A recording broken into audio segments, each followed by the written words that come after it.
Hi guys, ayan, nandito po tayo ngayon sa airport ng Davao. Susunduin po namin yung aking kapatid ngayon. Kasama ko rin po yung aking nanay at tatay at saka yung aking mga kapatid. Ayan, so ano pong masasabi mo na ngayon ay magkikita na po kayo ng iyong anak?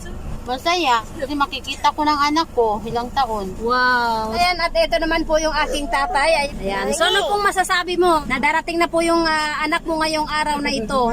Siyempre, masayang masaya. Halimbawa, dumating ang anak natin galing sa daman. Damam. Sino pang hindi masaya sa ating lahat? Masayang masaya. Hi, Ceci Cora. Ayan, ano po masasabi mo na nandito na po tayo sa airport? Emotional, then happy. Ayan, ang baby nakatulog. Ayan po si Binor Sam. Ayan, ano po masasabi mo, Ceci, na darating na po yung kapatid po natin ngayong araw? Siyempre, sobrang saya. Yung pakiramdam na kikita naman yung lahat tayong magkakapatid. Nakaka-emosyonal na siyempre ilang taon di kami nagkikita-kita ng kapatid namin. Lalo na ako guys dahil 13 years na hindi po nagkita. Kaya naman ngayon ay magkikita na kami. So ito naman yung kapatid ko na isa guys. Ayan, napakaganda din po niya. Para siyang Koreana. Ang ilong. Pero ang ilong hindi daw pasado.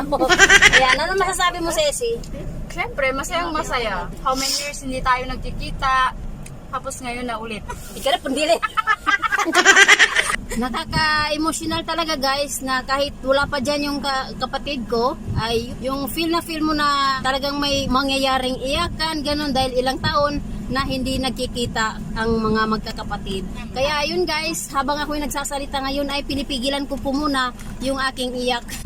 Ayun, naiiyak talaga ako pero pinipigilan ko po dahil sa masisira yung beauty natin ngayong araw. Mamaya na po yung kaganapan po sa iyakan na mangyayari. Alam mo yung iyak na masaya kasi guys, yun, mabuo na kami na magkakapatid. Yun, napakasaya lang guys na magkakasama-sama na po kaming lahat. So, ayan guys, ayan, dito po yan sa airport po ng Davao City. Ayan,